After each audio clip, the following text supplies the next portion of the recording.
کوئی پیشہ چھوٹا نہیں ہوتا، کوئی کام معاذ اللہ کام ذلیل نہیں ہوتا. لوگ کام کو برا بلا کہہ رہے ہوتے کہ نہیں یہ کام تو میں بالکل نہیں کروں گا. حالانکہ ہم نے دیکھا کہ کئی لوگ چھوٹے کام سے کام شروع کیا اور آج وہ کروڑ پتی بن گئے، بڑے بڑے کام ان کے ہو گئے، لیکن محنت سے جی نہ چرایا. بلکہ روایتوں میں مضمون ملتا ہے کہ بندہ اگر رزق حلال کمانے کے لیے ذلت کی جگہ پر کھڑا ہو تو اس کے گناہ ایسے جھڑتے ہیں جیسے خزاں میں درختوں کے پتے جھڑتے ہیں. یہ نہیں سوچنا ہے کہ یار یہ پیشہ چھوڑا ہے لوگ کیا کہیں گے، جناب کیا میں کھیتی باڑی کروں گا تو کیا میں جناب جانور پالوں گا یا کوئی بھی کام. بعض اوقات انسان چھوٹا سا ٹھیلا لگا لیتا ہے اور اللہ پاک اسی میں برکت ڈال دیتا ہے. لیکن نہیں جناب ٹھیلا نہیں لگانا ہے، میں نے رکشہ نہیں چلانا ہے، میں نے جناب چھوٹا کام نہیں کرنا ہے، اور اس چھوٹے کام نہ کرنے کی وجہ سے یا تو گھر پہ بے روزگار بیٹھا ہے اور یا پھر کسی حرام کام کی طرف چلا جاتا ہے. تو ہم نے حلال کمانا ہے، اللہ پاک نے برکت دینی ہے. رب کریم کی بارگاہ میں وہ بندے بڑے پسندیدہ ہیں. اسلام موٹیویٹ کرتا ہے، حوصلہ افزائی کرتا ہے ان لوگوں کی کہ جو اللہ کی راہ میں اپنے بچوں کے لیے رزق حلال کمانے کے لیے نکلتے ہی گویا اس کو اللہ کی راہ میں نکلنے والا قرار دیا گیا. حدیثیں تو سنیں، میرے آقا علیہ السلام فرماتے ہیں سچا امانت دار تاجر انبیاء، صدیقین اور شہداء کے ساتھ ہوگا. یہ کسی مفتی کی فضیلت بیان نہیں ہو رہی ہے، ذرا غور کیجئے نا. ساتھ کس کے ساتھ ہوگا قیامت میں؟ نبیوں کے ساتھ، صدیقین اور شہداء کے ساتھ. مگر اس نے کام کیا کرنا ہے؟ کہ یہ بیان ہوا کہ جناب اتنی نمازیں، اتنے روزے، اتنے سجدے، اتنی ریاضتیں، اس کے بعد یہ مرتبہ ملے گا سچا امانت دار تاجر. یعنی تجارت کر رہا ہو، there are only two conditions, سچا ہو، امانت دار ہو، دھوکہ نہ دے، تو اس کا حشر انبیاء، صدیقین اور شہداء کے ساتھ ہوگا. ایک جگہ پیارے آقا فرماتے ہیں کہ ان اللہ یحب المؤمن المحترفا، یعنی اللہ عز و جل پیشہ ور کام کاج کرنے والے مومن کو پسند فرماتا ہے. ہاں، اپنے ہاتھوں سے کام کرنے والا، محنت کرنے والا، مزدوری کرنے والا بڑا پسندیدہ ہے. بلکہ ایک اور حدیث پاک ہے جو اپنے ہاتھوں سے کام کر کے تھک کر شام کرتا ہے وہ مغفرت یافتہ ہو کر شام کرتا ہے. شام کو گھر آیا، جاب کر کے آیا، کاروبار کر کے آیا، محنت کر کے آیا، کسان ہے یا جو بھی مزدوری کی ہے، اگر تھک کے گھر آیا ہے، بےایمانی کر کے نہیں آیا، دھوکہ دے کر نہیں آیا ہے، دن بھر نمازیں قضا کر کے نہیں آیا، اپنا کام کیا اور تھک کر گھر آیا، تو فرمایا یہ تھک کر آنے والا ایسا ہے کہ یہ مغفرت یافتہ ہو کر گھر آیا ہے. کتنا پیارا دین ہے میرا اور آپ کا کہ کاروبار میں کروں، نوکری میں کروں، رزق میں کماؤں، میرے بچوں کو کھلاؤں، فیملی کے لیے کماؤں، لیکن صرف سچا کام کر لوں اور اللہ میری اس کام کی وجہ سے مغفرت فرما دے. سبحان اللہ. تو ہمیں پتا چلا کہ ہم جو بھی کام کر رہے ہیں ایک کنڈیشن یاد رکھنی ہے، اس میں بےایمانی نہیں کرنی ہے، اس میں دھوکہ نہیں دینا ہے، اس میں جھوٹ نہیں بولنا ہے، پھر انشاءاللہ وارے نیارے ہیں، پھر آپ کمائیں، برکت ہی برکت ہے. اسلام نے مال کمانے سے منع نہیں کیا ہے. اسلام میں ایسا کچھ لوگوں نے یہ کانسیپٹ بنا لیا ہے کہ نہیں جناب دین تو پیسے والا بننے سے روکتا ہے. نہیں، ایسا نہیں ہے. آپ مالدار بن جائیں، کوئی حرج نہیں ہے، لیکن اس مال کے اندر غرق نہ ہو جائیں، اس مال کمانے کے لیے تکبر کا شکار نہ ہو جائیں، اس مال کمانے کے لیے لوگوں کا حق دبانا شروع نہ کر دیں. اللہ پاک حلال سے آپ کو اربوں روپے عطا فرما دے، کوئی حرج نہیں ہے. کیا سیدنا عثمان غنی رضی اللہ عنہ مالدار نہیں تھے؟ حضرت عبد الرحمن بن عوف رضی اللہ عنہ مالدار نہیں تھے؟ اربوں پتی تھے، اس زمانے کے مالدار ترین لوگ تھے، مگر ان کا ایک دینار، ایک درم بھی حرام کا نہیں تھا. ہم مالدار بنتے ہیں تو یہ تو چیک کریں کہ اس میں کتنے جھوٹ، کتنے دھوکے، کتنی ملاوٹیں. تو اگر ایسا ہے تو پھر یہ مال کسی کام کا نہیں ہے. دنیا میں مال بہت ساری عبادتیں بجا لانے کا سبب ہے. حج کس پر فرض ہے؟ مال ہوگا تو حج فرض ہے نا. زکوٰۃ کون دے گا؟ جو صاحب نصاب ہوگا وہ زکوٰۃ. یعنی ہمارے 5 فرائض میں سے جس کو مین پلر آف اسلام کہا جاتا ہے، نماز، روزہ، حج، زکوٰۃ اور توحید، یعنی ایمان لانا، ان میں سے جو 4 مین ہیں، 2 تو مال کی صورت میں ہم پر فرض ہوتے ہیں. مال ہوگا تو زکوٰۃ ہے اور مال ہوگا تو حج ہے. تو مال تو برکت کا باعث ہے، عبادت میں مدد کرتا ہے، لیکن مدد جب کرے گا نا کہ جب وہ کام سچا کیا ہوگا، وہ کام اچھا کیا ہوگا، اللہ کی رضا کے ساتھ کیا ہوگا، پھر خیر ہے انشاءاللہ. تو آج چونکہ زراعت پر بات ہو رہی ہے تو ماشاءاللہ ہمارا دین بھی، ہماری ہسٹری آف اسلام دیکھیں تو اس میں بھی جا بجا ہمارے لیے اس میں رہنمائی موجود ہے. یاد رکھیے زراعت یعنی ایگریکلچرل فارمنگ جو ہے، کھیتی باڑی کرنا جس کا مطلب ہے، اس سے مراد ایسا عمل ہے جس کے ذریعے زمین میں کھیتی کر کے انسانی زندگی کو بچانے کے لیے ضروری لوازمات یعنی سبزیاں، اناج اور پھل وغیرہ کو حاصل کیا جاتا ہے۔ اللہ پاک کی بہت ساری مخلوقات، بلکہ یہ کہا جائے تو تمام کے تمام انسان کسی نہ کسی طرح زراعت سے جڑے ہوئے ہیں، ہر کوئی اٹیچ ہے، کوئی کاشتکاری کرنے کی صورت میں، اچھا کچھ اناج کی دیکھ بھال کرتے ہیں، کچھ منڈیوں تک لانے لے جانے کا کام کرتے ہیں، کچھ خرید و فروخت کا کام کرتے ہیں، اچھا اگر یہ بھی نہیں کرتے تو کم از کم اناج کھاتے تو ہیں۔ یعنی ہر بندہ زراعت سے کنیکٹڈ ضرور ہے، اس کے بغیر زندگی نہیں گزرے گی۔ زندگی کے لیے کتنا ضروری ہے، اور سبحان اللہ اگر اللہ کی اس قدرت پر ہی غور کریں کہ اس زمین کو رب نے ایک ایسی کمال کی نعمت بنایا ہے کہ یہ زمین پوری دنیا کو چلا رہی ہے، ہمارا کھانا، ہمارا پینا، ہمارا پھل، ہمارا اناج، صرف ہمارا نہیں ہمارے جانوروں کا۔ اگر آپ غور کریں نا تو جو لوگ کہتے ہیں ہم تو بھائی سبزی کھاتے نہیں ہیں، ہم تو گوشت کھاتے ہیں، تو گوشت جس جانور کا کھاتے ہیں وہ کیا کھاتا ہے؟ اگر اس جانور کو اناج نہ ملے، اس جانور کو چارہ نہ ملے، یعنی زمین سے اگی ہوئی چیز وہ نیسیسری ہے ہم سب کی زندگی کے لیے، یعنی اگر زمین پیدا کرنا چھوڑ دے تو نہ ہم بچیں گے نہ وہ جانور بچیں گے جن کے ذریعے ہم نے خوراک ملنی ہے۔ تو یہ اللہ کی کتنی بڑی قدرت ہے، اور سبحان اللہ زراعت کے پیشے کی ایک بہت کمال کی خوبی پتہ ہے کیا ہے؟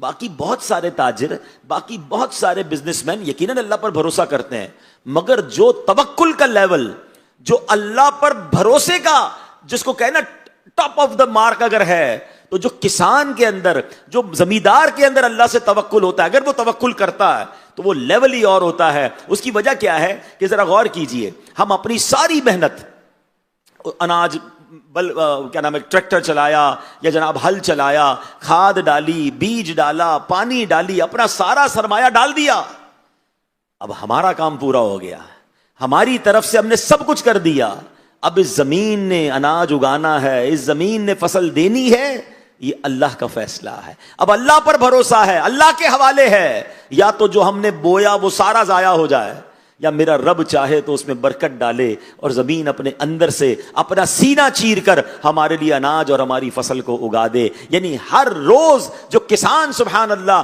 اللہ پر توکل کر کر برکتیں حاصل کر سکتا ہے، اگر اس کا یہ مائنڈ سیٹ ہو کہ میرا رزق کا دانہ دانہ، ذرہ ذرہ میرے رب کی رحمت سے مل رہا ہے اور اللہ پر بھروسہ کر کے میں چل رہا ہوں، تو سبحان اللہ اس کا لیول آف توکل کس قدر آگے بڑھ سکتا ہے۔ یاد رکھیے کہ کسی بھی ملک کی جو بیک بون ہوتی ہے نا وہ زراعت ہوتی ہے، یعنی اگر کوئی ایسا ملک ہو کہ جو زراعت کو بالکل چھوڑ دے اور وہاں جناب یہ کھیتی باڑی وغیرہ نہ ہو تو اس کے رہنے والوں کے لیے زندگی مشکل ہو جاتی ہے۔ وطن عزیز پاکستان اللہ کی رحمت سے زرعی ملک ہے، اور 2022 کی رپورٹ کے مطابق ہماری جی ڈی بی کا الحمدللہ جو 20% حصہ تھا وہ زراعت کا حصہ تھا۔ ملک کی پیداوار، مجموعی پیداوار جو ہے اس میں 20% جو ہمارا الحمدللہ حصہ ہے وہ زراعت کا ہے۔ اے میرے پیارے اسلامی بھائیوں، نبی پاک علیہ الصلوۃ والسلام نے جن کے پاس زمینیں ہوتی تھیں ان کی کیا تربیت فرمائی؟ پیارے آقا علیہ الصلوۃ والسلام نے زمین والے کو حکم دیا کہ خود کاشت کرے یا کسی مسلمان کو دے دے تاکہ وہ اسے کاشت کرے۔ چنانچہ حضرت جابر رضی اللہ عنہ سے روایت ہے کہ رسول پاک علیہ الصلوۃ والسلام نے فرمایا جس کے پاس زمین ہو تو وہ اس پہ خود کاشت کرے یا اپنے کسی بھائی کو عاریتاً دے دے، یعنی اس میں وہ کاشت کر لے۔ زمین کو فارغ نہیں چھوڑنا ہے تاکہ لوگ زراعت کریں اور اس ملک کی جو معیشت ہے اس کا پلہ چلے، پہیہ چلے۔ تو سبحان اللہ، اللہ کرے کہ ہم بھی شریعت کے اصولوں کے مطابق حلال طریقے سے زراعت کے پیشے کو لے کر چلیں تو انشاءاللہ دیگر دنیاوی پیشوں میں سب سے اہم، نفع بخش، بابرکت اور باعث اجر و ثواب یہ زراعت کا پیشہ ہے۔ جیسے میں نے بات کی کہ زراعت کے دو حصے ہوتے ہیں، کھیتی باڑی کے بنیادی طور پر دو حصے ہوتے ہیں، ایک ہل چلانا، بیج ڈالنا، کھاد ڈالنا، محنت کرنا۔ دوسرا حصہ کیا ہے؟ زمین کے حصے میں سے، دبے ہوئے حصے میں سے ننھی ننھی کونپلیں نکالنا، ان کونپلوں کو بیلوں، پودوں اور درختوں میں تبدیل کر کے انہیں مختلف قسم کے پھول، پھل اور اناج وغیرہ سے بھرنا اور اس میں طرح طرح کے ذائقے ڈالنا۔ یہ بالکل واضح بات ہے کہ ہمارے حصے میں پہلا کام ہے، دوسرا حصہ جو ہے وہ رب کی رحمت سے ہوتا ہے، اس میں پھل بھی وہی لگاتا ہے، ذائقہ بھی وہی ڈالتا ہے۔ ارے ایک بالی کے اندر اتنے اناج کے دالے کون پیک کر سکتا ہے؟ یہ میرا رب ہے جس کی قدرت کا نظارہ کسان دیکھتا ہے۔ اور اللہ کریم نے قرآن مجید میں اس کو بڑے پیارے انداز میں ارشاد فرمایا۔ رب تعالیٰ ارشاد فرماتا ہے، بسم اللہ الرحمن الرحیم، افرأیتم ما تحرثون اانتم تزرعونہ ام نحن الزارعون۔ آسان ترجمہ قرآن کنز العرفان۔ تو بھلا بتاؤ تو کہ تم جو بوتے ہو کیا تم اس کی کھیتی بناتے ہو؟ ہم جو ڈالتے ہیں، اللہ ہم سے سوال کر رہا ہے، کیا تم بناتے ہو اس کو کھیتی؟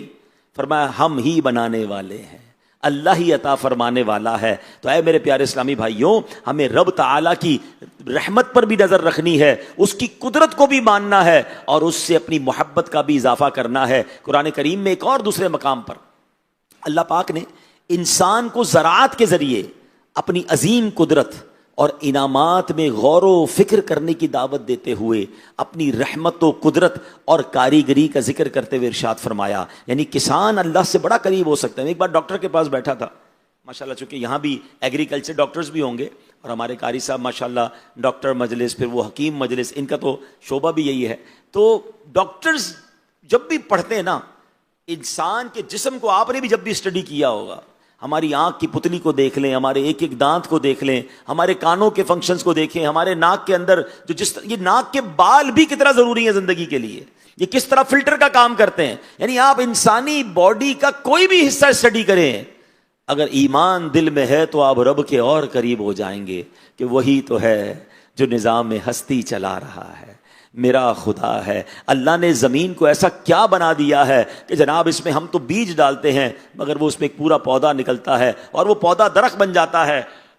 تو قرآن کہتا ہے کہ غور کرنا۔ اب ہم سب تمام وہ لوگ جو اس فیلڈ سے تعلق رکھتے ہیں، ہمیں اللہ کی قدرت پر غور کرنا، کیونکہ قدرت الہی پر غور کرنا بھی نیکی ہے، یہ اللہ سے محبت میں اضافے کا سبب ہے۔ اللہ قرآن میں فرماتا ہے هو الذی انزل من السماء ماء لکم منہ شراب ومنہ شجر فیہ تسیمون ینبت لکم بہ الزرع والزیتون والنخیل والاعناب ومن کل الثمرات ان فی ذلک لآیات لقوم یتفکرون۔ کیا فرمایا؟ ترجمہ قرآن کنز العرفان وہی ہے جس نے آسمان سے پانی اتارا، اس سے تمہارا پینا ہے، اور اسی سے درخت اگتے ہیں اور جن سے تم جانور چراتے ہو، اس پانی سے وہ تمہارے لیے کھیتی اور زیتون اور کھجور اور انگور اور ہر قسم کے پھل اگاتا ہے، بے شک اس میں غور و فکر کرنے والوں کے لیے نشانی ہے۔ قرآن کہہ رہا ہے غور و فکر تو کرو، کیسا رب ہے جو تمہارے لیے کیا کیا بنا رہا ہے۔ اب یہاں 4 چیزوں کی بات ہوئی ہے۔ پہلے کھیتی، اس سے مراد وہ دانہ ہے جس سے ہم غذا حاصل کرتے ہیں، جیسے گندم، جو اور ایسی دوسری چیزیں۔ نمبر 2 زیتون، پھر کھجور، پھر انگور۔ تمام پھلوں میں سے کچھ اجمالی طور پر ذکر اس لیے کیا گیا کہ مخلوق الہی جو ہے، اللہ کا بندہ جو ہے، رب کی قدرت پر نظر کرے کہ اللہ نے اسی زمین سے کیا کیا نکالا ہے، اور کیسے کیسے پھل، کیسے کیسے پودے۔ کمال یہ ہے کہ ہر شہر کا الگ پودا ہوتا ہے۔ اب یہ دعوت اسلامی کے شعبے FGRF کے ساتھ جب ہم نے پلانٹیشن شروع کی تو شروع میں تو سمجھ نہیں آتی تھی، بعد میں پتہ چلا کہ جناب جو سندھ کے پودے ہیں وہ پنجاب میں نہیں لگ سکتے، پنجاب کے پودے بلوچستان میں نہیں لگ سکتے، یہ ہر علاقے کا پودا بھی الگ ہے، اس کی سپیشیز الگ ہیں، اور اللہ نے زمین میں تاثیر ایسی دی ہے۔ بالکل اسی طرح دنیا بھر میں ٹریول کریں، ہر ملک میں ہر پھل نہیں ہوتا ہے، ہر ملک میں ہر طریقے کی فصل نہیں ہو سکتی ہے، زمین کا الگ اثر ہے، موسم کا الگ اثر ہے، یہ اللہ کی قدرت ہے۔ ہمیں تو زمین ایک ہی جیسی لگتی ہے، جناب اگر وہی کھاد، وہی بیج میں کراچی میں ڈالوں تو پودا نہیں آگے بڑھے گا، پنجاب میں ڈالیں تو آگے بڑھ جائے گا، کشمیر میں جائیں تو اور اچھا ہو جائے گا، افریقہ میں ڈالیں تو جناب اس پودے نے آگے نہیں بڑھنا ہے۔ اللہ اکبر، یہ ساری باتیں بتا رہی ہیں کہ میرے اور آپ کے ہاتھ میں کوئی کچھ نہیں ہے۔ ان اللہ علی کل شیء قدیر، وہ رب کریم ہے جس کی یہ قدرت کے نظارے ہم جا بجا دیکھ رہے ہیں۔ اور جہاں ہم نے تھوڑی دیر پہلے رزق حلال پر نبی پاک کے حدیثیں سنی اور کچھ فضائل سنے، اسپیشلی زراعت کے بارے میں میرے آقا علیہ الصلوۃ والسلام نے اس کام کے فضائل بھی بیان فرمائے۔ سرکار دو عالم علیہ الصلوۃ والسلام فرماتے ہیں، سنے خوش ہو جائیں، آقا فرماتے ہیں تمہارے اعمال میں سے بہترین عمل زراعت کرنا اور بکریاں رکھنا ہے.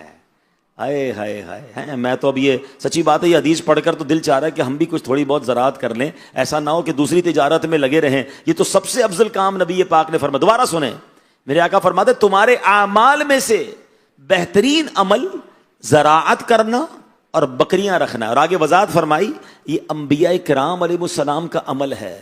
اور زراعت کرنے والے کو جو مصیبت کام کرنے کے دوران پہنچتی ہے، یہاں تک کہ جب اس میں سے پرندہ کھائے اور اس کی کھیتی باڑی میں چونٹیاں چلنے لگیں، اس پر بھی اسے ثواب ملتا ہے. کبھی فصل میں کیڑے آ گئے، کبھی موسم خراب ہو گیا، کبھی بارش زیادہ ہو گئی، کبھی بارش نہیں ہوئی، کبھی کیمیکل زیادہ ڈل گیا، کبھی رات میں آ کے کوئی چوری کر گیا. سبحان اللہ. آقا فرماتے اس ہر عمل پر بھی تمہیں ثواب ملتا ہے. تو یہ تو نیکیوں والا کام ہو گیا. ایک اور جگہ میرے آقا فرماتے ہیں، سرور دو عالم علیہ السلام نے فرمایا جو مسلمان فصل بوئے پھر اس میں سے جو پرندہ انسان یا جانور کھائے تو وہ اس کی طرف سے صدقہ شمار ہوگا. آپ نے درخت لگا دیا ہے، اس کے جناب کوئی پھل لے کے جا رہا ہے، یا آپ نے جناب سایہ کوئی لے رہا ہے، کوئی جانور سایہ لے رہا ہے، کوئی پرندہ اس میں سے کھا رہا ہے، ان سب کا ثواب اس کو مل رہا ہے جس نے یہ فصل بوئی ہے. سبحان اللہ. نبی پاک علیہ الصلوۃ والسلام فرماتے ہیں اللہ پاک نے جب انسان کی روزی کو پیدا فرمایا تو اس روزی کو زراعت اور بکریوں میں رکھا. تو ماشاءاللہ آپ اللہ پاک کے سبحان اللہ اس کارخانہ قدرت میں جس طرح اللہ دنیا بھر کو رزق پہنچا رہا ہے، اس کا ایک حصہ آپ ہیں. آپ کے ذریعے لوگوں تک رزق پہنچ رہا ہے، آپ کے ذریعے لوگوں تک کھانا پہنچ رہا ہے. اس کام کو سعادت سمجھ کر کرنا ہے، اس کام کو برکت سمجھ کر کرنا ہے. اب بدنصیب وہ ہے کہ پیشہ کمال کا اختیار کیا مگر اس میں جھوٹ بول کر اسے خراب کیا. پیشہ تو زبردست اختیار کیا، اس میں بےمانی کر کے اس میں بے برکتی کر دی، اللہ کو ناراض کر دیا. پیشہ تو وہ اختیار کیا جو نبیوں کا پیشہ تھا، مگر اس پیشے میں حرام کو شامل کیا، سود کو شامل کیا، شرعی احکام نہ سیکھے. یہ بڑا پرابلم ہے کہ زراعت کام بڑا اچھا ہے مگر اس کی کچھ ٹیکنیکلٹیز ہیں، اس کے کچھ مسائل ہیں. کیسے خرید سکتے ہیں، کیسے نہیں خرید سکتے، کیسے بھائی ٹھیکے پر دے سکتے ہیں. جناب کچھ لوگ کھاد اور جو ہے وہ کیمیکل اور جو بھی بیج وغیرہ ہے وہ ادھار لیتے ہیں، بعد میں اس کے بدلے فصل دیتے ہیں. اس کی بڑے بڑے مسائل ہیں. لیکن ہم نے تو کہا ہمارے ابو جو کرتے تھے ہم وہی کر رہے ہیں، دادا جو کرتے تھے ہم وہی کر رہے ہیں. ٹھیک ہے، کاروبار آپ نے ان سے سیکھنا ہے مگر شرعی مسائل تو عالم دین سے سیکھنے ہیں نا. ہم مسلمان پہلے ہیں نا. ہم نے یہ دیکھنا ہے کہ زراعت تو ہو رہی ہے، پیسے بھی آ رہے ہیں مگر حرام کے آ رہے ہیں یا حلال کے آ رہے ہیں. آپ سوچیں نا کتنا. یعنی میں مثال دیتا ہوں کہ کوئی بندہ کسی مسجد کا خادم بن جائے تو لوگ کیا کہیں گے کہ یار کمال ہو گیا یار، سارا دن مسجد میں گزارتا ہے اور نماز ایک نہ پڑھے. تو کتنی بری بات ہوگی کہ مسجد کا خادم جہاں دنیا بھر سے لوگ نماز پڑھنے آ رہے ہیں کاروبار چھوڑ کے، اور جو مسجد میں رہ رہا ہے وہ نماز نہیں پڑھ رہا، چراغ تلے اندھیرا. تو زراعت تو اختیار کر لی، برکت والا کام بھی شروع کر دیا ہے جس پر نبی پاک نے دعائیں دی ہیں. ایک اور جگہ پیارے آقا فرماتے ہیں کھیتی باڑی کرو کیونکہ کھیتی باڑی کرنا باعث بابرکت پیشہ ہے. یعنی خود نبی پاک فرما رہے کرو، یہ بابرکت پیشہ ہے. یعنی ہمارے کاروبار کو دعا نبی پاک دے رہے ہیں صلی اللہ تعالی علیہ وسلم. اور اس کاروبار میں بے برکتی میں ڈال رہا ہوں، غلط بیانی کر کے، جھوٹ بول کے، دھوکہ دے کر، عشر نہ دے کر، جس کا حق ادا نہ کر کے. کچھ لوگوں کو تو یہی سمجھ نہیں آتی کہ یار یہ بار بار عشر دینا ہے، جتنی بار فصل اگے گی اتنا عشر دینا ہے. باقی لوگوں کو سال میں ایک زکوٰۃ ہے، میری سال میں 2 فصلیں میں 2 بار عشر کیوں دوں؟ اپنی عقل سے فیصلہ نہیں کرنا ہے. وہ رب تمہیں 2 بار زمین کا سینہ چیر کر روزی دے رہا ہے، وہ رب تمہیں دے رہا ہے. اگر آپ اس کا حق ادا نہیں کرو گے تو ہم نے لوگوں کی فصلیں برباد ہوتے بھی دیکھی.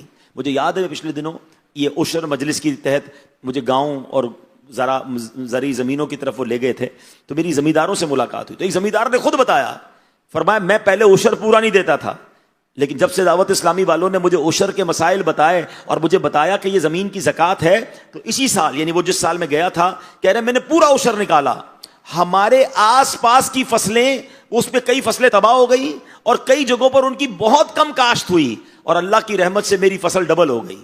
میری فصل کی رب نے حفاظت فرمائی. تو یہ تو روایتوں میں مضمون ملتا ہے کہ مال کی زکوٰۃ دے کر اپنے مال کو مضبوط قلعوں میں قید کر لو. قید کرنا ہے، اپنے مال کو سیکیور کرنا ہے. مگر بات وہی ہے کہ شیطان یار میں سب وہ بھی تو نہیں دیتا، وہ بھی تو نہیں دیتا، میں اکیلا کیوں دوں، میں تو پیچھے رہ جاؤں گا، میں اگر سچ بولوں گا تو میرا مال کیسے بکے گا، میں تھوڑا وزن میں ڈنڈی نہیں ماروں گا تو یار دوسرے کا توڑا اور وزنی ہو جائے گا. تو پھر ایمان کہاں گیا؟ پھر اللہ پر بھروسہ کہاں گیا؟ ارے آپ تو وہ لوگ تھے کہ جن کا بھروسے کی مثالیں لوگ دیتے ہیں کہ کسان سے زیادہ، زمیندار سے زیادہ اللہ پر بھروسہ کون کرتا ہے؟ جو اپنی ساری کمائی زمین میں ڈال کر اب اللہ سے دعا کرتا ہے کہ میرے مولا اس کمائی کو برکت والا بنا دے، اے اللہ اس زمین سے مجھے اناج نکال کر دے۔ جب آپ کو رب پر اتنا بھروسہ ہے تو پھر زکات دیتے وقت دل چھوٹا کیوں ہو جاتا ہے؟ پھر جناب ملاوٹ کرتے وقت دل چھوٹا کیوں ہو جاتا ہے؟ وزن میں ڈنڈی مارتے وقت دل چھوٹا کیوں ہو جاتا ہے کہ یار نہیں میں ڈنڈی ماروں گا نہیں تو میرا نفع کم ہو جائے گا؟ ارے تم نے تو سارا سرمایہ زمین میں ڈال کر رب سے کہا تھا کہ میرے مولا اس میں سے نکال دے، وہ رب نہ نکالتا تو ہمارا کیا بنتا ہے؟ ہم بیج بھی ڈالتے، کھاد بھی ڈالتے، ہل بھی چلاتے، کیمیکل بھی ڈالتے، اور فصل ہی نہ نکلتی تو ہم کیا کر لیتے؟ وہ رب نے جب ہم پر رحمت فرمائی ہے تو پھر اب ہمارا کام یہ ہے کہ ہم اس میں بے ایمانی کا تڑکا ڈال کر اپنی روزی کو حرام نہ کریں۔ کبھی زندگی میں میرے پیارے اسلامی بھائیوں حرام کی طرف مت جائیے گا۔ حرام شاید تھوڑے دنوں کے لیے مال کو بڑھا تو دیتا ہے، کیلکولیٹر کے حساب سے لگ رہا ہوتا ہے کہ یار یہ تو جھوٹ بول کر تھوڑے پیسے اور بن گئے ہیں، تھوڑا ناپ تول میں ڈنڈی ماری تو اور پیسے بن گئے، جناب ذخیرہ اندوزی کی تو یہ پیسے اور بن گئے، جو غلط کام ہے۔ مگر یہ پیسے جاتے بھی ایسے ہی ہیں، کبھی بیماری میں، کبھی ٹینشن میں، کبھی کوئی حادثہ ہو جاتا ہے، آگ لگ جاتی ہے، فصلیں برباد ہو جاتی ہیں۔ کیا کرنا ہے اس پیسے کا؟ پیسہ اصل میں پتہ ہے پرابلم کیا ہے؟ ہم لوگوں نے برکت کو کوانٹٹی میں ڈھونڈا ہوا ہے۔ ہم سمجھتے ہیں جس کی کئی قلے کہتے ہیں نا، کئی قلے، کئی مربع زمین ہے تو جناب وہ جناب جو ہے نا بڑا برکت والا ہے، وہ اس کے جناب بڑی ذمہ داری ہے، وہ اس کے اتنے ملازم، اتنی گاڑیاں، اتنے بنگلے، اتنی کوٹھیاں۔ اصل برکت والا تو یہ ہے۔ یہی ہم غلطی کرتے ہیں۔ یاد رکھیے برکت کوانٹٹی میں نہیں، برکت کوالٹی میں ہے۔ میں آپ سے سوال کرتا ہوں، کسی کی کئی مربع زمینیں ہوں، ہزاروں ملازمین، کروڑوں کی آمدنی، اور رات چین کی نیند نہ آتی ہو، بچے نافرمان ہوں، بڑی بیماری لگی ہوئی ہو، اس کے اپنی زمینوں سے ٹرک کے ٹرک گندم کے نکلتے ہوں مگر خود وہ گندم کا ایک نوالا نہ کھا سکتا ہو، ایسی بیماری ہو، بتاؤ یہ پیسے کام کے ہیں؟ اور ایک بندہ ہے جس کے پاس بے شک 1 ایکڑ زمین ہو، تھوڑے سے پیسے کماتا ہو، سارے حلال، ایک ایک دانہ حلال، سکون کی نیند سوتا ہو، کوئی بڑی بیماری نہیں، بچے سارے نیک نمازی، بتاؤ نا دونوں میں برکت والا کون ہے؟ یاد رکھیے برکت، میں اس کو آسان کر دیتا ہوں، برکت تعداد میں نہیں ہے، برکت معیار میں ہے، کوانٹٹی میں نہیں ہے، کوالٹی میں ہے۔ میری لائف پرسکون ہے نا، مجھے کوئی ٹینشن نہیں ہے، یقین کریں میں سب سے زیادہ امیر ہوں اور بینک اکاؤنٹ بھرے ہوئے ہیں مگر بندے بھی ڈھونڈ رہے ہیں، ٹینشن سے نیند نہیں آ رہی، نیند کی گولی روز کھا رہا ہوں، ٹیکس والے الگ ڈھونڈ رہے ہیں، ڈاکو الگ ڈھونڈ رہے ہیں، جان کو الگ خطرہ ہے، دشمنیاں الگ ہیں، اس گاؤں میں جا سکتا ہوں، اس گاؤں میں نہیں جا سکتا۔ کون سی زندگی ہے یہ بھائی؟ یہ کون سی برکت والی زندگی ہے؟ پیسہ کس کام کا تمہارے؟ اللہ سے برکت مانگنا ہے، رحمت مانگنا ہے، اور یہ حلال میں ہے۔ جس دن یہ بات سمجھ آ گئی نا، رائٹ لیفٹ نہ دیکھا کرو۔ ہمارے ساتھ یہ ہوتا ہے کہ یار جب میں حلال کروں گا تو میں تو پیچھے رہ جاؤں گا، یار سارے ہی جھوٹ بول رہے ہیں، سارے ہی ملاوٹ کر رہے ہیں، سارے ہی ڈنڈی مار رہے ہیں، سارا وہ تو عشر دیتے نہیں ہیں۔ نہیں، مجھے اپنی قبر میں اکیلے جانا ہے، اپنی قبر میں جا کر اپنا حساب دینا ہے، مجھ سے پوری مارکیٹ کا حساب نہیں لیا جائے گا۔ لوگ کہتے ہیں ساری مارکیٹ جھوٹ بولتی ہے، مولانا صاحب اکیلے سچ بول کے کیا ہوگا؟ آپ کیا کہتے ہیں؟ منڈی ہے، ساری منڈی میں غلط چل رہا ہوتا ہے، ساری منڈی کا بیپار ایسے ہی ہوتا ہے، میں اپنی دکانداری سیدھی کروں گا تو میں منڈی میں پیچھے رہ جاؤں گا، تھوڑا حساب پوری منڈی تک توانو نہیں لیا جائے گا۔ مجھ اکیلے کا حساب قبر میں لیا جائے گا۔ میں نے اکیلے نبی پاک سے ملاقات کرنی ہے۔ ہاں، میں آپ کو مزے کی بات بتاؤں، انشاءاللہ آپ سب کی، ہم سب کی پیارے آقا سے ملاقات ہونے والی ہے، اور مزے کی بات بتاؤں 1 to 1 ملاقات ہونے والی ہے۔ ہاں، آپ ذرا سوچیں، اگر میں آپ کو کہوں کہ انشاءاللہ آج رات آپ کی امیر اہل سنت سے ملاقات ہوگی، اور ملاقات ایسے ہوگی کہ آپ ہوں گے اور کوئی نہیں ہوگا، تو میرا خیال ہے آپ کی تو خوشی میں نیند اڑ جائے گی، اور آپ تیاری شروع کر دیں گے کہ یار کیا بات کروں گا، کیا نہیں کروں گا۔ یقیناً امیر اہل سنت سے ملاقات بڑی بات ہے، مگر میں آپ کو رسول پاک سے ملاقات کی بات بتا رہا ہوں، اور یہ کنفرم ہے، ہم سب کی ملاقات ہونی ہے، اور 1 to 1 ہونی ہے، کوئی اور نہیں ہوگا۔ آپ ہوں گے اور آپ کے نبی پاک علیہ السلام ہوں گے۔ بتاؤ کیا تیاری کرنی ہے؟ کیا اس ملاقات کو یادگار بنانا ہے کہ میں ملاقات کروں تو میرے آقا مجھ سے راضی ہوں، میں جب اس ملاقات میں نبی پاک کے پاس حاضر ہوں تو میرے آقا سینے سے لگا لیں کہ یہ میرا سچا غلام آیا ہے۔ یا اللہ نہ کرے ایسی ملاقات ہو کسی کی کہ حضور اپنا چہرہ ہی پھیر لیں کہ جاؤ تمہارا مجھ سے کوئی تعلق نہیں. یہ میں نہیں کہہ رہا، خود نبی پاک علیہ السلام نے حدیثیں بیان فرمائی ہیں. میرے آقا ایک جگہ فرماتے ہیں من احب سنتی فقط احبنی، جس نے میری سنت سے محبت کی وہ ایسا ہے جیسا اس نے مجھ سے محبت کی. فرماتے ومن احبنی کان معی فی الجنہ، اور جس نے مجھ سے محبت کی وہ ایسا ہے کہ وہ جنت میں میرے ساتھ ہوگا. تو جو سنت پر عمل کر کے قبر میں جائے گا، سر پر امامہ پہنتا ہوگا، چہرے پہ داڑھی ہوگی، سنتوں والا لباس ہوگا، سچ بولتا ہوگا، نماز پابندی سے پڑھتا ہوگا، لوگ اس کا مذاق اڑاتے ہوں گے کہ یہ مولوی ہے، یہ سر پر امامہ، چہرے پہ داڑھی، سچ بولتا ہے، یہ جناب سیدھی سیدھی باتیں کرتا ہے، یہ ڈاج نہیں کرتا لوگوں کو. لیکن وہ لوگوں کی نہیں سنتا، وہ نبی پاک کی سنت پر عمل کر رہا ہے. تو کیا معلوم جب قبر میں جائیں تو میرے آقا سینے لگا لیں کہ میرا غلام جس کو لوگ تانے دیتے تھے مگر پھر بھی میری سنت پر عمل کرتا تھا، سچ بولتا تھا، نمازی تھا، خود بھی نماز پڑھتا تھا، لوگوں کو بھی نماز کے لیے مسجد میں لے کر آتا تھا. ایک تو یہ ملاقات ہے. اور ایک جگہ میرے آقا نے فرمایا من غش فلیس منا، جو دھوکہ دے وہ ہم میں سے نہیں. تو جو دھوکہ دے کر قبر میں جائے گا، میرے آقا فرماتے مومن جھوٹا نہیں ہوتا. جو جھوٹ بول کر ساری زندگی جھوٹ بول کر کاروبار کرتا رہا وہ قبر میں جائے گا. میرے آقا فرمائیں داڑھی بڑھاؤ اور مونچھیں پست کرو اور میرے دشمنوں جیسا چہرہ مت بناؤ. اور جو میرے آقا کی سنتوں کو چھوڑ کر انگریزوں کے اور غیر مسلموں کے فیشن پر عمل کر کے دنیا سے جائے گا قبر میں، ملاقات تو اس کی بھی ہونی ہے نا. نبی پاک فرمائیں جعلت قرۃ عینی فی الصلاۃ، نماز میں میری آنکھوں کی ٹھنڈک ہے. اور جو بندہ نماز قضا کر کر کے روز نماز قضا کر رہا ہے، فجر بھی جا رہی ہے، ظہر بھی جا رہی ہے، ارے کیا کروں بھائی کاروبار میں، منڈی میں کاروبار کا ٹائم ہوتا ہے، میری نماز نکل جاتی ہے، رات دیر سے سوتا ہوں تو فجر چلی جاتی ہے، وہ بندہ بھی تو قبر میں جائے گا نا. اس کی بھی تو حضور سے ملاقات ہوگی. بتاؤ نا اس کی ملاقات کیسی ہوگی. میرے آقا نے اگر یہی پوچھ لیا کہ اپنے آپ کو پنجتن کا غلام کہتے تھے، محرم کی نیاز بھی بناتے تھے، اور میرے حسین نے کربلا کے میدان میں تلواروں کے سائے میں ایک نماز قضا نہیں کی، اور تم روز نماز چھوڑتے تھے، کوئی جواب ہے؟ ہمیں تو ڈالے چاہیے، ہمیں تو گاڑیاں چاہیے، ہمیں تو جناب ابھی دنیا گھومنی ہے، ہمیں تو اسی چکر میں زندگی گزارنی ہے، پیسے بنانے ہیں، کوٹھیاں بنانی ہیں. اللہ رسول کو راضی کب کرو گے؟ ہمیں پتہ نہیں کہ ہم کب چلے جائیں دنیا سے. میں کل ایک اربوں پتی خاندان کے فیملی میں ملنے گیا تھا. میں کہتا ہوں ان کو شاید خود بھی نہیں پتا ان کے پاس کتنا پیسہ ہے، اتنے بڑے تاجر ہیں. ان کا 38 سال کا داماد برٹش پاسپورٹ ہولڈر یو کے اندر، کہتے ہیں یو کے میں علاج بہت اچھا ہے، صرف بخار ہوا اسے اور اس کو ہاسپٹل لے گئے. تقریباً 1.25 مہینہ وہ ہاسپٹل میں رہا. اس نوجوان کا انتقال ہو گیا. اللہ اس کی مغفرت فرمائے. مگر عبرت ہے نا، پیسہ بھی ہے، دنیا کا بیسٹ ہاسپٹل بھی ہے، دنیا کا بیسٹ پاسپورٹ بھی تھا، مگر جب وقت آیا تو کوئی روک نہیں سکا. مجھے نہیں پتا میرا اور آپ کا کب وقت آنے والا ہے، وہ آج بھی آ سکتا ہے. ہم آ تو گئے ہیں، پتہ نہیں گھر جا سکیں گے کہ نہیں. جب اتنا باریک رشتہ ہے زندگی اور موت میں تو توبہ میں تاخیر کس بات کی ہے؟ پھر نمازیں قضا کیوں ہو رہی ہیں؟ پھر حرام روزی کیوں کما رہے ہیں؟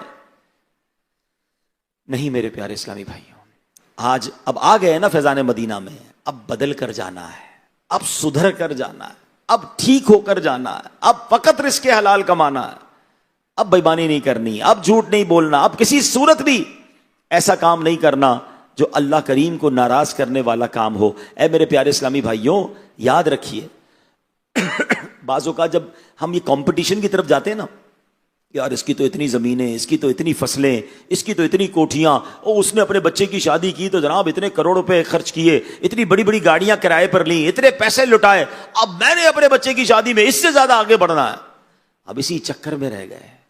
ہم نے وہ عجیب کمپٹیشن چھیڑ دیا ہے کہ دن رات اب ایک ہی لڑائی ہے کہ وہ آگے بڑھ گیا میں پیچھے رہ گیا. یہ بے وقوفی ہے. یہ مائنڈ سیٹ چینج کیجئے. میرا اور کسی کا مقابلہ دنیا کی نعمتوں میں نہیں، یہ اللہ کی تقسیم ہے. اللہ جسے چاہے نوازے. اگر آپ زندگی میں پرسکون رہنا چاہتے ہیں تو بڑا پیارا فرمان بزرگوں سے ملتا ہے کہ نیکیوں میں اپنے سے آگے والے لوگوں کو دیکھیں اور نعمتوں میں اپنے سے نیچے والے لوگوں کو دیکھیں. اگر آپ اپنے گھر میں رہتے ہیں تو کئی لوگ فٹ پاتھ پر سوتے ہیں. اگر آپ کرائے کے گھر میں رہتے ہیں تو کئی لوگ اس وقت بھی جیلوں میں قید ہیں. ہم سے زیادہ پریشان ہیں لوگ، مصیبت میں. میں اور آپ تو کمال کی زندگی گزار رہے ہیں. ہم سب میں کوئی ایسا شاید نہیں ہوگا جس نے صبح سے کچھ نہیں کھایا، کچھ نہ کچھ کسی نے کھانا کھا لیا ہوگا، مگر اس وقت بھی لاکھوں لوگ پاکستان میں ایسے ہوں گے جنہوں نے صبح سے لے کر ابھی تک کچھ نہیں کھایا ہوگا۔ آج رات ہم سوئیں گے تو کسی چھت کے نیچے سوئیں گے، مگر ہزاروں لاکھوں لوگ ایسے ہیں جو بے چھت ہیں، گھر ہی نہیں ان کے پاس۔ سوچئے نا، اللہ نے کتنا کچھ دیا ہے، مگر ہمیں اس کے اتنے مربع ہو گئے، اس کی اتنی زمینیں ہو گئیں، اس کی اتنی فصلیں ہو گئیں، اس نے اتنی بڑی گاڑی لے لی، اس نے بچے کی شادی اتنی بڑی کر لی، ہم اسی چکر میں رہ گئے۔ ارے بھائی یہ کمپٹیشن کرنا ہے تو نیکیوں میں کرے نا۔ صحابہ میں کمپٹیشن تھا نا، مگر وہ کیا تھا آپ کو یاد نہیں؟ غزوہ تبوک کے موقع پر کیا ہوا تھا؟ حضرت عمر کہتے میرے پاس مال زیادہ تھا، میں نے سوچا آج ابو بکر سے آگے نکل جاؤں گا۔ کیا کرنا تھا؟ نئی گاڑی لینی تھی، نیا گھر لے کر آگے نکلنا تھا، نہیں، اللہ کی راہ میں خرچ کر کے آگے نکلنا تھا۔ اپنا آدھا مال لے کر دربار رسالت میں حاضر ہو گئے، اور سبحان اللہ پھر کہتے ہیں میں انتظار کر رہا ہوں کہ صدیق اکبر کیا لاتے ہیں۔ حضرت ابو بکر آئے اور نبی پاک نے پوچھا ابو بکر کیا لائے ہو؟ کہ حضور جو کچھ گھر میں تھا وہ سب لے آیا۔ اے ابو بکر گھر والوں کے لیے کیا چھوڑا ہے؟ کہ حضور اللہ گھر والوں کے لیے اللہ اور اس کا رسول کافی ہے۔ مقابلہ تھا نا، کرے نا مقابلہ، نیکیوں میں کیوں نہیں کرتے؟ بڑے زمیندار کو دیکھ کر، یہ ہمارے ہو سکتا ہے جاب کرنے والے یا اداروں میں آفس میں کام کرنے والے بھی آئے ہوں گے، تو بعض اوقات کسی کی ترقی ہو جاتی ہوگی، کسی کو جناب پروموشن مل جاتا ہوگا، کسی کی سیلری بڑھ جاتی ہوگی، تو ہمارا دل بیٹھ جاتا ہوگا یار میں پیچھے رہ گیا، یہ آگے بڑھ گیا، یہ تو میرے بعد کمپنی میں آیا تھا، سینئر تو میں تھا، لگتا ہے اس نے چاپلوسی کی ہوگی، لگتا ہے اس نے جناب کو سفارش لگائی ہوگی، یہ آگے بڑھ گیا۔ ولا حول ولا قوت الا باللہ۔ ارے اس کو رب نے ترقی دی ہے، وہ کیسے آگے بڑھا وہ جانے، اس کا رب جانے، میں اور آپ کون ہیں؟ مگر اس حسد میں اور اس تکلیف میں ہم کیوں رہتے ہیں؟ کبھی تہجد گزار کو دیکھ کر ٹینشن ہوئی کہ یار یہ بندہ روز تہجد پڑھتا ہے، میں نہیں پڑھتا، میری عمر کا ہے اور یہ عالم دین بن گیا، مجھے تو قرآن پڑھنا نہیں آتا۔ 17-18 سال کا کسی نوجوان حافظ قرآن کو دیکھیں تو دل میں خیال کیوں نہیں آتا کہ پورا قرآن اس کو یاد ہو گیا، اور مجھے قرآن کی چند صورتیں بھی یاد نہیں ہیں؟ یہ کمپٹیشن کیوں نہیں ہوتا؟ یہ دل میں خیال کیوں نہیں آتا؟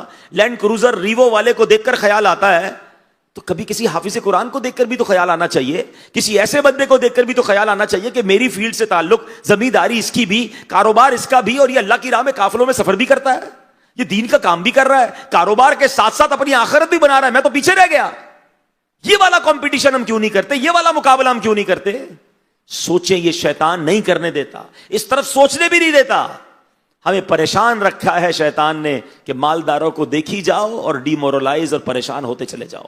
نہیں میرے پیارے اسلام، میں بہت خوش نصیب ہوں، اللہ نے مجھے اور آپ کو ایمان دیا، ہمیں نبی پاک کا امتی بنایا، آنکھیں دی، ہاتھ دیے، پیر دیے، صحت دی، بہت دیا رب نے۔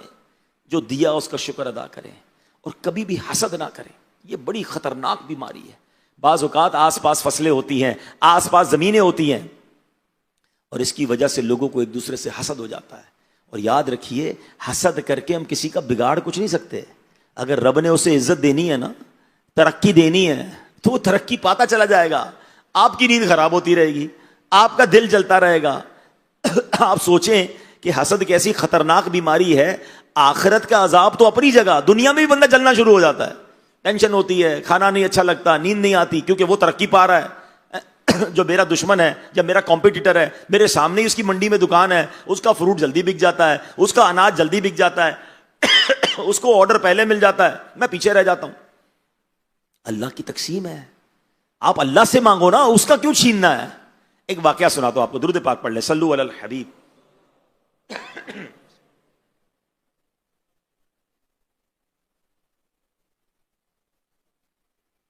حدیثوں سے یہ معلوم ہوتا ہے کہ حسد جو ہے نا، یہ یہودیوں کی بھی عادت تھی، یہودیوں والی بیماری ہے۔ یہود مسلمانوں سے حسد کرتے تھے کہ ہم تو نبیوں کی گستاخی کر کے برباد ہو گئے، یہ مسلمان اپنے نبی سے محبت کرتے ہیں، ان کو تو بہت اجر ملتا ہے۔ تو یہود مسلمان سے جو ہے وہ حسد کرتے تھے، اور حسد گناہ کبیرہ پتہ ہے کیوں ہے؟ بہت بڑا گناہ ہے۔ ایکچولی حسد کرنے والا یہ اللہ کی تقسیم پر اعتراض کرتا ہے، ڈائریکٹ رب پر اعتراض ہے۔ کتنا بڑا گناہ ہے؟ اب بتائیے، میں آپ سے 2-3 سوال کروں گا، ذرا مجھے جواب دیجئے۔ عزت دینے والا کون ہے؟ مل کے جواب دے۔ عزت دینے والا کون؟ دولت دینے والا کون؟ شہرت دینے والا کون؟ فصل میں برکت دینے والا کون؟ کمپنی میں ترقی دینے والا کون؟ جب سب دینے والا اللہ ہے تو کسی کو رب دے رہا ہے تو آپ کو اعتراض کیوں ہے؟ اس کا مطلب پتہ کیا، دیا رب نے اور ہمارے دل میں یہ اعتراض ہو رہا ہے کہ یار اس کو کیوں مل گیا، یہ آگے کیوں بڑھ گیا۔ حسد کی تعریف کیا ہے پہلے سمجھ لیں۔ کسی مسلمان کو کوئی نعمت ملے تو بندہ دل میں تمنا کرے کہ یہ اس سے چھن کر مجھے مل جائے، اچھا مجھے نہ ملے نا تو کم از کم اس کی تو برباد ہو جائے۔ یہ حسد، یہ حرام، یہ جہنم میں لے جانے والا کام، ٹھیک ہے۔ حدیث پاک میں آتا ہے حسد نیکیوں کو ایسے کھا جاتا ہے جیسے آگ لکڑی کو کھا جاتی ہے۔ اب آپ مجھے بتاؤ کہ میں سارا دن نمازیں پڑھوں، روزے رکھوں، عبادت کروں، صدقہ کروں اور رات آ کر گھر پہ خود ہی اپنی نیکیوں کو آگ لگا دوں تو مجھ سے بڑا بے وقوف کوئی ہوگا؟ لوگ یہی کر رہے ہوتے ہیں، نماز بھی پڑھ رہے ہوتے ہیں، صدقہ بھی دے رہے ہوتے ہیں، حسد بھی کر رہے ہوتے ہیں، ساری نیکیاں برباد۔ حسد نہ کریں، یہ اللہ کی عطا ہے، جس کو جو عطا فرمایا ہے۔ ہاں اب مثال کے طور پہ کسی مسلمان بھائی کو کوئی نعمت ملی، دولت ملی، شہرت ملی، عزت ملی، آپ اللہ سے یہ دعا کریں اللہ اس کو دیا ہے مجھے بھی دے دے، اس میں کوئی حرج نہیں ہے، اس کا چھن کر مجھے مل جائے یا مجھے نہ ملے تو اس کا برباد ہو جائے۔ یہ کتنا گندا دل ہے یار کہ مسلمان کی نعمت چھننے کا تمنا رکھتا ہے اور برباد وہ خود ہی ہوتا ہے۔ ہاں جو کسی کے لیے گڑھا کھودتا ہے نا وہ خود ہی اس گڑھے میں جا کے گرتا ہے۔ یہ واقعہ سنیے گا، کتابوں میں لکھا کہ ایک بادشاہ تھا، اس کے دربار میں ایک شخص تھا، بادشاہ نے اس کو بڑا خصوصی رتبہ دیا تھا۔ وہ روزانہ بادشاہ کے سامنے کھڑے ہو کر کہتا احسان کرنے والے کو احسان کا بدلہ دو اور برے شخص سے برائی سے پیش نہ آؤ، کیونکہ برے شخص کے لیے تو خود اس کی برائی کافی ہے۔ بادشاہ اس کی بہترین باتیں اور نصیحتیں سنتا تھا، بڑا اپنا قریب رکھتا تھا۔ اب بادشاہ کی طرف سے جب اتنی عزت ملی تو باقی جو درباری تھے ان کو حسد ہو گیا۔ ایسا ہی ہوتا ہے نا، کسی کو ترقی ملے، کسی کو کوئی جناب زیادہ اعزاز مل جائے تو باقی لوگوں کو پرابلم شروع ہو جاتی ہے۔ اب درباریوں کو حسد ہو گیا، اب حسد کی آگ میں وہ جل رہے تھے۔ انہوں نے فیصلہ کیا کہ کچھ نہ کچھ ایسا کرنا ہے کہ بادشاہ کی نظر سے اس بندے کو گرانا ہے۔ تو اس سازشی بندے نے کیا کیا، بادشاہ کے پاس گیا کہ بادشاہ آپ کا جو بڑا چہیتا ہے نا جس کو آپ قریب رکھتے ہیں، وہ لوگوں سے کہتا ہے کہ بادشاہ کے منہ سے بڑی بدبو آتی ہے۔ بادشاہ نے کہا ایسی کیسی بات کر رہے ہو، کیا ثبوت ہے؟ کہا آپ کل اس کو اپنے قریب بلائیے گا، وہ اپنی ناک پہ خود ہی ہاتھ رکھ لے گا۔ بادشاہ نے کہا ٹھیک ہے میں کل چیک کر لوں گا۔ اچھا اب یہ بندہ ادھر تو بادشاہ کے کان بھر دیے اور اب اس چہیتے شخص کے پاس پہنچا، اپنے گھر پہ دعوت پہ بلایا اس کو اور اس کو بہت سارے کچے لہسن والا سالن کھلا دیا۔ وہ کچے لہسن والا سالن تو کھا گیا، اب اس کے منہ میں بدبو ہو گئی۔ صبح شاہی دربار میں پہنچا، بادشاہ کے تو کان بھر چکے تھے، بادشاہ نے قریب بلایا، وہ جیسے ہی قریب گیا تو اس نے اپنے منہ پہ ہاتھ رکھ لیا کہ کہیں بادشاہ کہ میرے منہ کی بو نہ پہنچے، میرے منہ میں اتنی بدبو ہے بادشاہ کے تکلیف ہوگی۔ اس نے تو بادشاہ کی بھلائی سوچی تھی، مگر بادشاہ سمجھ گیا کہ یہ سمجھتا ہے میرے منہ سے بدبو آتی ہے۔ سازشی لوگ ایسے ہی کرتے ہیں نا، پھنسا دیا اس کو۔ بادشاہ بہت غصہ ہو گیا، اس نے فوراً ایک خط لکھا اور اس خط اسی بندے کو دیا اور لکھا اس میں یہ تھا کہ جو یہ خط لے کر آئے اس کی گردن اڑا دو اور اس کی لاش بس میں بھر کر ہماری طرف بھیجو، اور خط اسی چہیتے کو دیا، جاؤ جا کے وہ سپاہی کو دے دو۔ اب اس کو کیا معلوم کہ اس خط میں کیا لکھا ہے، اس نے خط لیا، بادشاہ کا حکم ہے لبیک، اور جیسے خط لے کے نکلا تو وہ جو حسد کرنے والا تھا وہ کیا یار اتنا بڑا پلان بنایا، بادشاہ کے سامنے اس کو ذلیل کیا، میں تو سمجھا اب اس کی گردن اڑا دی جائے گی، بادشاہ نے تو الٹا اس کو کوئی انعام دینے کے لیے خط دے دیا ہے۔ تو یہ بندہ باہر کھڑا تھا تو کہتا ہے کیا خط دیا بادشاہ نے؟ کہا مجھے تو بادشاہ نے خط دیا کہ فلاں سپاہی کو دے دو۔ کہا میں پہنچا دوں یہ خط؟ کہا ٹھیک ہے تم پہنچا دو۔ خط لیا اور وہ نکل گیا اس سپاہی کے پاس۔ وہی حسد کرنے والے نے خط اس لیے لیا کہ اس خط میں تو کوئی انعام ہوگا۔ سپاہی کے پاس پہنچا اور سوچ رہا تھا آج سپاہی کو خط دوں گا، بہت سارے ہیرے جواہرات ملیں گے، میں تو امیر ہو جاؤں گا۔ جیسے ہی سپاہی نے خط پڑھا، آرڈر یہ تھا جو خط لایا اس کو مار دو۔ سپاہی نے اس کی گردن اڑائی، اس کی جو بھی کھال میں بس وغیرہ بھرنا تھا۔ اگلے دن وہ چہیتا جو ہے وہ پھر بادشاہ کے دربار میں۔ بادشاہ اسے دیکھ کر حیران کہ میں نے تجھے خط دیا تھا، تو زندہ کیسے ہے؟ خط نہیں پہنچایا ادھر؟ کہتا حضور میں تو باہر نکلا، وہ بندے نے مجھ سے خط مانگا، میں نے اس کو خط دے دیا۔ تو بادشاہ نے کہا تم یہ کہتے تھے کہ میرے منہ سے بدبو آتی ہے، تو تم اس لیے میرے قریب آتے ہوئے منہ پہ ہاتھ رکھتے تھے؟ تو کہا نہیں حضور، اس دن میں نے کچا لہسن کھایا تھا، میں تو آپ کے ادب میں اپنے منہ پر ہاتھ رکھا کہ آپ کو بدبو نہ پہنچے۔ اللہ اکبر۔ اب وہ معاملہ کھل گیا کہ جس نے حسد کیا تھا اسی کا سر تن سے جدا ہو گیا، اور یہ جملہ جو کہا کرتا تھا وہ پورا ہو گیا۔ وہ کیا کہتا تھا کہ احسان کرنے والے کو احسان کا بدلہ دو، برائی کرنے والے سے برائی سے پیش نہ آؤ، کیونکہ برے انسان کے لیے تو خود اس کی برائی ہی کافی ہے۔ یہ کمال کی نصیحت ہے پیارے اسلامی بھائی. ایک تو حسد سے بچنے کی بات سمجھ آ گئی کہ حسد سے بچنا ہے, حسد نہ کریں. اللہ کسی کو دے رہا ہے خوش ہو, بلکہ دعا کرے اللہ اس کو اور دے, اس کی اور زمین برکت ہو, اس کی فصل اور اچھی نکلے.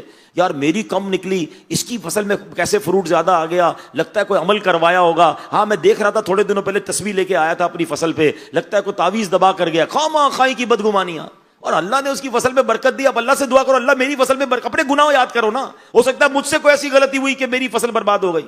کسی کے اوپر کیوں حسد کرتے ہیں؟ اور پھر اسی طرح اگر آپ کے ساتھ کوئی برائی کر رہا ہے نا تو برائی نہیں کرنی, وہ برائی کافی ہے اس کے لیے. بندہ کہتا ہے نہیں بھائی میں شریف کے ساتھ شریف, بدماش کے ساتھ بدماش, میں نہیں چھوڑوں گا اس کو. نہیں نہیں, اگر کوئی غلط کر بھی رہا ہے نا, آپ کے بارے میں باتیں بھی کر رہا ہے, اس کو چھوڑ دیں اس بات پر.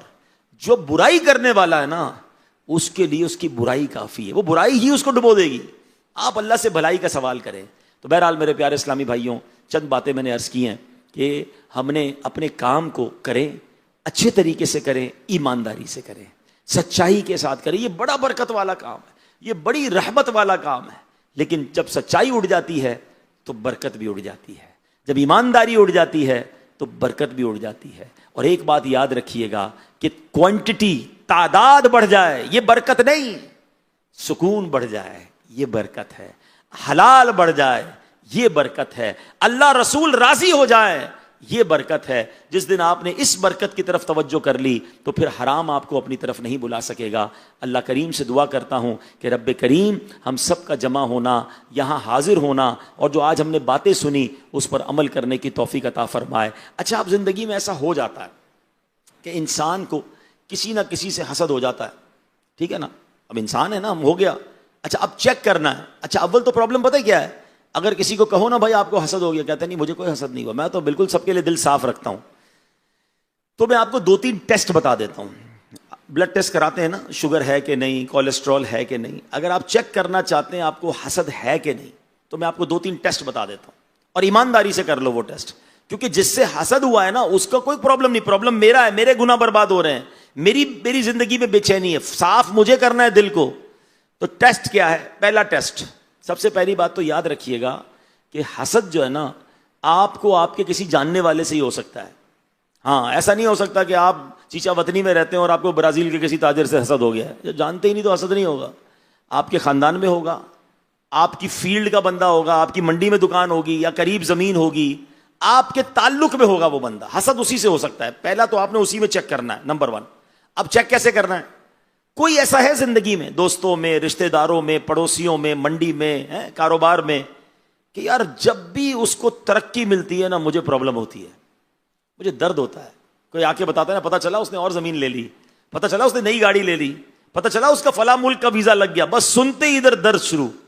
یار کوئی اور بات کرو نا یار, اس کی بات کیوں کر رہے, اس کی تعریف اچھی نہیں لگتی. اگر کوئی ایسا ہے, دیکھو ایمانداری سے چیک کرنا, مجھے مت بتائیے, کسی کو بھی نہ بتائے, اپنے آپ چیک کر لو, تو سمجھ لو یہاں گڑبڑ ہے. یار مجھے اس کی تعریف اچھی کیوں نہیں لگ رہی, اس کی ترقی اچھی کیوں نہیں لگ رہی. یعنی اتنا خطرناک ہے شیطان, یہ بھائی کو بھائی سے حسد کروا دیتا ہے. حضرت آدم کے 2 بیٹوں میں کیا ہوا تھا, قابیل اور حابیل میں کیا ہوا تھا, حسد ہی تو تھا. نبی کے بیٹوں کو حسد کروا دیا, تو میں اور آپ کیا چیز ہیں؟ مان لو کہ ہو سکتا ہے حسد. نیا گھر کسی دوست نے لیا, بھائی آؤ یار نیا گھر لیا ہے, اچھا نیا گھر گئے, بریانی کھائی, یار بڑا اچھا گھر بنا ہے, باہر نکلتے ہی 2 نمبر کے پیسوں سے بنایا. ارے ابھی بریانی کھائی ہے اس کی, یار ابھی بڑائی شروع کر دی.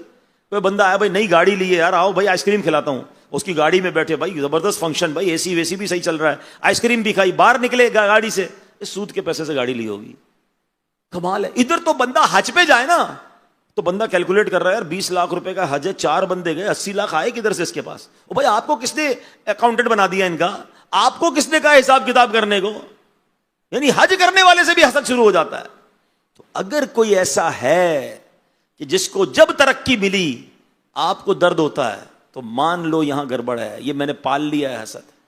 اچھا دوسرا ٹیسٹ, کوئی ایسا زندگی میں ہو کہ جب اس کو کوئی نقصان ہو, اس کا پتا چلے یار وہ فصل خراب ہو گئی, یا اس کی گاڑی کا ایکسیڈنٹ ہو گیا, اس کی گودام میں آگ لگ گئی, تو سب کے سامنے تو بڑا منہ بنا کے کہیں گے یار بڑا افسوس ہوا, یار اندر دل میں لڈو پھوٹ رہے ہیں, ہاں یار یہ ہوا کام صحیح, میں تو چاہتا ہی تھا برباد ہو جائے. ہاں اس کے بچے کا فلاں معاملہ ہو گیا, محلے بھر میں بدنام ہو گیا, اچھا ایسا کیا, سب کے سامنے یوں منہ بنا رہے ہیں, اندر دل میں خوشی ہو رہی ہے. جس کے نقصان پر آپ کو خوشی ہوتی ہے، سمجھ لو یہی تو حسد ہے۔ اور یہ حسد یقین کرو اس کا کچھ نہیں بگاڑ سکتا، آپ کتنا بھی حسد کر لیں۔ وَتُعِزُّ مَن تَشَاءُ وَتُذِلُّ مَن تَشَاءُ بِيَدِكَ الْخَيْرُ، اگر اللہ نے اس کی روزی میں برکت لکھی ہے، اللہ نے اس کی عزت میں برکت لکھی ہے، وہ ترقی کرنا ہے، آپ پریشان رہو گے، آپ کی نیکیاں برباد ہوں گی، اللہ نہ کرے ایمان خراب نہ ہو جائے۔ کیونکہ نبی پاک یہاں تک فرماتے ہیں، حدیث پاک کا خلاصہ ہے، حسد ایمان کو ایسے برباد کرتا ہے جیسے ایلوا شہد کو، سرکہ شہد کو برباد کرتا ہے۔ برباد ہو جائے گا ایمان اگر حسد دل میں پالا ہے تو ٹیسٹ کر لینا پہلے، اور اگر ٹیسٹ میں کوئی بندہ سامنے آ گیا، رشتہ دار آ گیا، پڑوسی آ گیا ہے، کوئی کاروبار کرنے والا آ گیا، تو اب اس کو بتانا نہیں ہے، ہاں یہ مت گڑبڑ کرنا کہ بھائی میں نے چیک کیا مجھے تم سے حسد ہو گیا، نہیں، بتانا نہیں۔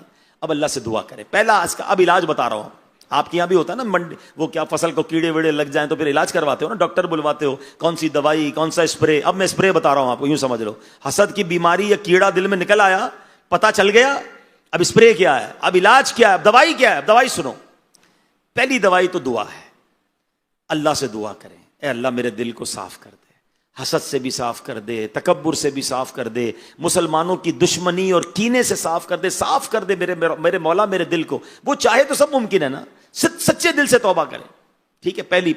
پہلا علاج دعا۔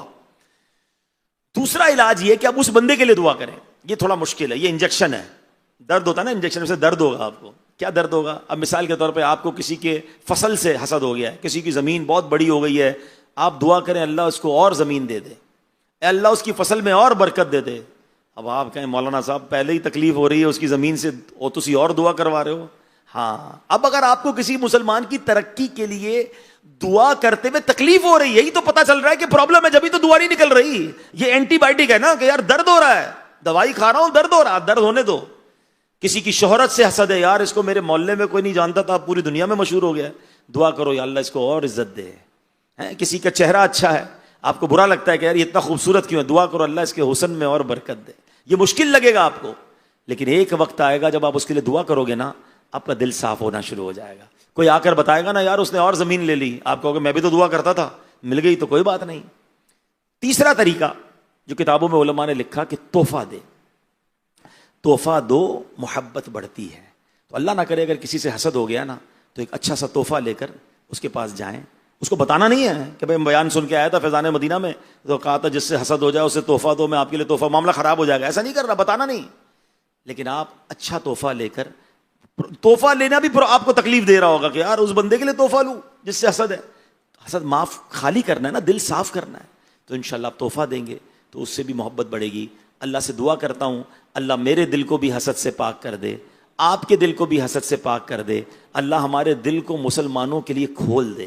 ایک جملہ بڑا پیارا بزرگوں سے سنا ہے، سب کا بھلا سب کی خیر، سب کے بھلے میں اپنی خیر۔ بندہ یہ دعا کرتا ہے مولا سب کا بھلا کر، میری ساری منڈی کے والوں کو برکت دے، میرے سارے پڑوسی زمینداروں کو برکت دے، اے اللہ میرے دفتر میں سب